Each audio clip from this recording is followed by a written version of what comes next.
नमस्कार मित्रों, मैं प्रमोद कुमार गुजर। आज हम बात करेंगे 3 नंबर टॉपिक अव्यय की। अव्यय शब्द है वो दो शब्दों ए धन वे के योग से बना है, अर्थात जो खर्च नहीं हो।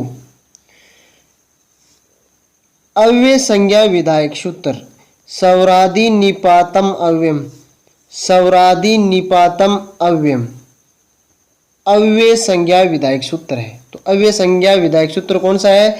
सौरादि निपातम अव्ययम, यानी सौरादि गण में पढ़े जाने वाले शब्दों व निपात शब्दों की अव्यय संज्ञा मानी जाती है। सौरादि गण में पढ़े जाने वाले शब्दों व निपात शब्दों की अव्यय संज्ञा मानी जाती है। अब देखते हैं सौरादि गण में पढ़े जाने वाले शब्द स्वः, अंतः, हयः, तूष्णीम, धिक आदि शब्द हैं जो सौरादि गण में पढ़े गए हैं। निपात च, वाह, खलु, किल, एव आदि शब्द हैं जो निपात अव्यय होते हैं। प्रादेय है, यानी जो 22 उपसर्ग हैं उनकी भी अव्यय संज्ञा होती है। कब? जब उनके साथ क्रिया का प्रयोग नहीं किया गया हो तो वो निपात होकर अव्यय माने जाते हैं। तो 22 उपसर्ग हैं वो भी क्या हो जाएंगे? अव्यय, अगर उनके साथ क्रिया का प्रयोग नहीं होता है तो। अगर क्रिया का प्रयोग होता है तो वो क्या कहलाएंगे? उपसर्ग कहलाएंगे। अव्यय की परिभाषा देखते हैं। सदृशम त्रिषु लिंगेषु सर्वासु च विभक्तिषु वचनेषु च सर्वेषु यन्वेति तद अव्ययम्। सदृशम त्रिषु लिंगेषु सर्वासु च विभक्तिषु वचनेषु च सर्वेषु यन्वेति तद अव्ययम्, अर्थात जो पद तीनों लिंगों पुल्लिंग, स्त्रीलिंग, नपुंसकलिंग सभी विभक्तियों में प्रथमा से लेकर संबोधन तक तथा सभी वचनों में एक वचन, द्विवचन, बहुवचन में समान रहता है, यानी परिवर्तित नहीं होता है, अव्यय कहलाता है। यानी जो पद तीनों लिंगों, सभी विभक्तियों, सभी वचनों में समान रहता है, परिवर्तित नहीं होता है, अव्यय कहलाता है। अव्यय के भेद। अव्यय शब्द मुख्यतः 2 प्रकार के होते हैं। पहला है रूढ़ या अव्युत्पन्न शब्द, दूसरा है यौगिक या व्युत्पन्न अव्यय शब्द। रूढ़ या अव्युत्पन्न अव्यय शब्द धातु से उत्पन्न मूल अव्यय शब्द होते हैं। यानी जो रूढ़ या अव्युत्पन्न शब्द अव्यय शब्द हैं वो धातु से उत्पन्न मूल अव्यय शब्द होते हैं, जैसे खलु, विना, च आदि। यौगिक या व्युत्पन्न अव्यय शब्द कृत अथवा तद्धित प्रत्यय के योग से बने अव्यय शब्द हैं, वो क्या कहलाते हैं? यौगिक या व्युत्पन्न अव्यय शब्द कहलाते हैं। जैसे परितः, त्रिधा, सर्वदा, तदा, पठित्वा, विलिखे आदि शब्द। अब बात करते हैं अव्यय शब्दों के विशेष नियमों की। पहला नियम है अव्ययीभाव समास से बने हुए शब्द अव्यय कहलाते हैं। यानी अव्ययीभाव समास से जो शब्द बनते हैं वो क्या कहलाते हैं? अव्यय कहलाते हैं। जैसे अधिरामम, उपकृष्णम, प्रतिदिनम, अतिशीतम आदि शब्द क्या है? अव्यय है, क्योंकि ये अव्ययीभाव समास से बने हुए हैं। नियम नंबर 2, तुमुन प्रत्यांत शब्द भी अव्यय होते हैं। यानी तुमुन प्रत्यय के योग से जो शब्द बनते हैं वो क्या कहलाते हैं? अव्यय शब्द कहलाते हैं। जैसे पातुम, पा धातु में तुमुन प्रत्यय का प्रयोग होने पर क्या बनता है? पातुम बनता है। दा धातु में तुमुन प्रत्यय लगने से दातुम, नी धातु में तुमुन प्रत्यय लगने से नेतुम, दृश धातु में तुमुन प्रत्यय लगने से दृष्टुम बनता है। तो ये शब्द अव्यय शब्द हो गई। पातुम, दातुम, नेतुम, दृष्टुम ये शब्द क्या है? अव्यय शब्द। क्यों? क्योंकि ये तुमुन प्रत्यय के योग से बने हुए हैं। अब तीसरा नियम है कि तसील प्रत्यय से बने रूप भी अव्यय होते हैं। जैसे ईतः, ग्रामतः, अभितः, सर्वतः कुतः, यानी इतः, ग्रामतः, अभितः, सर्वतः, कुतः आदि शब्द होते हैं जो तहसील प्रत्यय से बने हुए हैं, वो क्या कहलाते हैं? अव्यय कहलाते हैं। अगला नियम है त्रल प्रत्यय से बने हुए रूप भी अव्यय माने जाते हैं, यानी जो त्रल प्रत्यय से बने हुए रूप हैं वो भी क्या होते हैं? अव्यय होते हैं। जैसे अत्र, तत्र, सर्वत्र, कुत्र, एकत्र आदि शब्द हैं। अब बात करते हैं अगले नियम की। कत्वा और लेप प्रत्यय से बने शब्द भी अव्यय होते हैं, यानी कत्वा और लेप प्रत्यांत शब्द है वो अव्यय शब्द कहलाते हैं।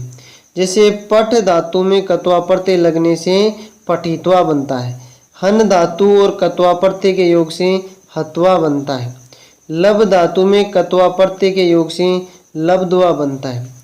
अब देखो समर से सम उपसर्ग है, अर्च धातु है और लेप प्रत्यय के योग से क्या बनता है? समर्थ से। आ उपसर्ग है, गम धातु है और लेप प्रत्यय बराबर बनता है आगत्य। विजित्य, निहत्य, उपलब्ध आदि। अब बात करते हैं महत्वपूर्ण अव्ययों की, उनके अर्थों की और कुछ उदाहरणों की। अत्र, अत्र यानी यहाँ अथवा इस पर। भवताम पुस्तकम अत्र वर्तते, तो अत्र क्या है? अव्यय। राम अत्रागच्छ, अत्र धन आगच्छ, राम अत्रागच्छ। अद्य, अद्य यानी आज, अद्य का अर्थ होता है आज। अद्य मम जन्म दिवसः वर्तते, अद्य। श्वः कार्यम अद्य कुर्वीत, अद्य और श्वः भी क्या है? अव्यय है, तो श्वः कार्यम अद्य कुर्वीत, तो श्वः और अद्य ये दोनों क्या है? अव्यय। इतः, इतः यानी यहाँ से। गच्छ इतः, मोहन इतः एव प्रतिदिनम गच्छति, मोहन इतः एव प्रतिदिनम गच्छति। तो इस वाक्य में तीन अव्यय हैं, एक तो इतः है, एव, प्रतिदिनम, ये तीनों क्या है? अव्यय। गच्छति क्रिया है और मोहन कर्ता है, तो तीनों ये क्या है? इतः एव प्रतिदिनम, तीनों अव्यय हैं। इत्थम, इत्थम का अर्थ होता है इस प्रकार। इत्थम सह सफलः अभूत। इदानीम, इदानीम का अर्थ होता है अब। इदानीम तूष्णीम भव, इदानीम भी अव्यय है, तूष्णीम भी क्या है? अव्यय। तूष्णीम यानी चुप या मौन। इदानीम सह पाठम पठति। अगला है शनै, शनै का अर्थ होता है धीरे से या मंद गति। स शनै शनै चरति, तो शनै शनै क्या है? अव्यय। सा शनै अवदत्। ऊंचाई, ऊंचाई का अर्थ होता है ऊंचा, महान, अत्यधिक। नरेश है ऊंचाई वदति। विपदी ऊंचाई धैर्यम, तो ऊंचाई क्या है? अव्यय। नीचे, नीचे नीचा, मंद गति, नीचे की ओर, निम्न कोटि।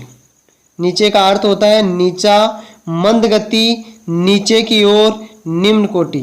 नद्यः जलम नीचै गच्छति, नीचे वाति समीर्ण है, तो नीचे क्या है? अब देखो नमः के योग में चतुर्थी विभक्ति का प्रयोग किया जाता है। श्री गणेशाय नमः है, श्री गुरुवे नमः, तो गणेश, गणेश में चतुर्थी विभक्ति तो गणेशाय, गुरु में चतुर्थी विभक्ति तो गुरुवे, तो नमः के योग में चतुर्थी विभक्ति का प्रयोग किया जाता है। खत्म, खत्म यानी कैसे? त्वम अत्र खत्म आगच्छत, तो त्वम अत्र, अत्र भी क्या है? अव्यय। कथम आगच्छ। सह कथम लिखति। अगला है कदापि, कदापि का अर्थ होता है कभी भी। सह कदापि असत्यम न वदति, सा कदापि विद्यालयम नागच्छति। तो कदापि क्या है? अव्यय। अगला है किल। किल वार्ता, निश्चय, संभावना, इस अर्थ में प्रयुक्त होता है। किल, किल यानी वार्ता, निश्चय, संभावना। विद्वांसम किल आश्रयु विद्यार्थिनः इदम किल व्याज मनोहारम वपु। तो किल क्या है? अव्यय। यथा, यथा यानी जैसे, यथा करोति तथैव प्राप्नोति। यथा करोति, यथा क्या है? अव्यय। तथा धन एव बनता है तथैव, तथा धन एव बनता है तथैव। तो तथा भी क्या है? अव्यय। यथा करिष्यसि तथा लप्स्यते। तो यथा और तथा अव्यय। तथा, तथा यानी वैसे, यथा गुरु तथा शिष्य। अगला है पुनः। पुनः यानी फिर, दोबारा अथवा पुनरावर्ती। पुनः का अर्थ होता है फिर, दोबारा, पुनरावर्ती। सः पुनः विद्यालयं न आगतवान् गच्छतु भवान् पुनर्दर्शनाय। तो पुनः, पुनर्दर्शनाय, पुनः। अगला है प्रातः। प्रातः यानी सुबह। सः अत्र प्रातः एव गतवान्। तो अत्र और प्रातः एव तीनों क्या है? अव्यय। सः अत्र प्रातः एव गतवान्। तो अत्र, प्रातः, एव तीनों अव्यय। अहम प्रातः विद्यालयम गच्छामि। तो प्रातः क्या है? अव्यय। चिरम, चिरम का अर्थ होता है देर तक। सः रात्रौ चिरम पठति। सः चिरम जीवति। तो चिरम क्या है? अव्यय। खलु, खलु का अर्थ होता है निश्चय, निषेध, अनुनय, कारण। खलु का अर्थ होता है निश्चय, निषेध, अनुनय, कारण। सर्वम खल्विदम ब्रह्म। खलु धन इदम बनता है खल्विदम। व्याकरणम खलु पठामि। तो खलु क्या है? अव्यय। अंतरा, अंतरा यानी मध्य में अथवा बीच में। तो अंतरा के योग में द्वितीय विभक्ति प्रयुक्त होती है। अंतरा त्वाम माम हरि। न च प्रयोजनम अंतराः धूर्तः चेष्टते कदाचन। न च प्रयोजनम अंतरा धूर्तः चेष्टते कदाचन। अगला है धिक्। धिक् का अर्थ होता है धिक्कार, भर्त्सना। धिक् के योग में भी द्वितीय विभक्ति प्रयुक्त होती है। धिक् नास्तिकम यह ईश्वरम न मन्येति। धिक्कार है उस नास्तिक को जो ईश्वर को नहीं मानता है। धिक् दुर्जनम। तो धिक् के योग में द्वितीय विभक्ति का प्रयोग हुआ है। किमर्थम, किमर्थम का अर्थ होता है क्यों। भवान किमर्थम हसति। त्वम किमर्थम तत्र आगच्छ। किमर्थम और तत्र क्या है? अव्यय। अब बात करते हैं कुतः। कुतः यानी कहाँ से। कुतः का अर्थ होता है कहाँ से। भवान कुतः आगच्छति। अविद्या से कुतः धनम। तो कुतः क्या है? अव्यय। कदा, कदा यानी कब। भवान कदा सेते। सह कदा गमिष्यति। कदा का अर्थ होता है कब। अधः, अधः यानी नीचे। अधः का अर्थ होता है नीचे। विवेक भ्रष्टानाम अधो विनिपातः भवति। तो अधः अव्यय। वृक्षस्य अधः बालकाः क्रीडन्ति। तो अधः अव्यय। फिर है स्व। स्व का अर्थ होता है आने वाला, कल। अहम स्व जयपुरम गमिष्यामि। स्व अवकाश अस्ति। तो स्व क्या है? अव्यय। है, है यानी बीता हुआ कल। है का अर्थ होता है बीता हुआ कल। है अस्माकं परीक्षा जाता। है अस्माकं परीक्षा जाता। है रविवार है आसीत, तो है क्या है अव्यय। मिथ्या, मिथ्या यानी असत्य झूठ, मिथ्या का अर्थ होता है असत्य अथवा झूठ। मृगयाम मिथ्येव व्यसनम वदंती, मिथ्येव मिथ्या धन एव बनता है मिथ्येव। सहसा, सहसा यानी अचानक।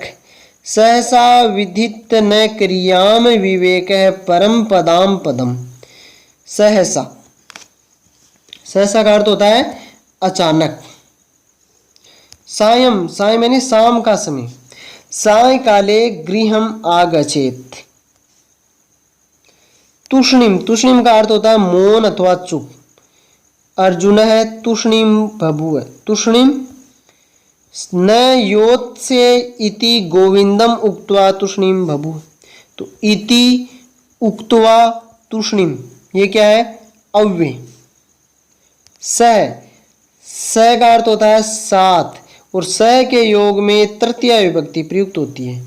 तविया, सह गोमती गमिष्यति, तो तविया में तृतीया विभक्ति सह के योग में। पुत्रेण सह आगतः पिता, तो सह के योग में पुत्र में तृतीया विभक्ति प्रयुक्त हुई है। बात करते हैं विना। विना का अर्थ होता है बिना। विना के योग में द्वितीया तृतीया पंचमी विभक्ति प्रयुक्त होती है। जैसे जलम जलेन जलात विना जीवनम संभवम नास्ति, तो जलम द्वितीया, जलेन तृतीया और जलात पंचमी। तो विना के योग में द्वितीया तृतीया और पंचमी विभक्ति प्रयुक्त होती है। परिश्रमम परिश्रमेण परिश्रमात विना सफलता न प्राप्नोति, तो परिश्रमम परिश्रमेण परिश्रमात इनमें द्वितीया तृतीया और पंचमी विभक्ति। तो बिना के योग में द्वितीया तृतीया और पंचमी विभक्ति प्रयुक्त होती है। अब बात करते हैं पूरा। पूरा यानी प्राचीन समय में। लघ्वी पुरा वृद्धमति पश्चात। पुरा कवि नाम गणना प्रसंगे कनिष्ठकाधिष्ठित कालिदास है, तो पूरा अभी। अब बात करते हैं अलम। अलम का अर्थ होता है निषेध अथवा पर्याप्त। अलम के योग में तृतीया और चतुर्थी विभक्ति प्रयुक्त होती है। अलम के योग में तृतीया और चतुर्थी विभक्ति होती है। अगर अलम का अर्थ निषेध अर्थ में प्रयुक्त हो रहा है तो तृतीया होगी, और अगर पर्याप्त अर्थ में प्रयुक्त हो रहा है तो चतुर्थी होगी। जैसे अलम विवादेन, विवाद मत करो, निषेध अर्थ में हो रहा है तो तृतीया हो जाएगी विवादेन, विवादेन में तृतीया विभक्ति। अलम अति विस्तरेण, विस्तार मत करो, तो निषेध अर्थ में प्रयुक्त हो रहा है तो तृतीया विभक्ति होगी। राम है रावणाय अलम, राम रावण के लिए पर्याप्त है, तो पर्याप्त अर्थ में रावण में कौन सी हो गई चतुर्थी विभक्ति। धन्यवाद दोस्तों, जय हिंद जय भारत।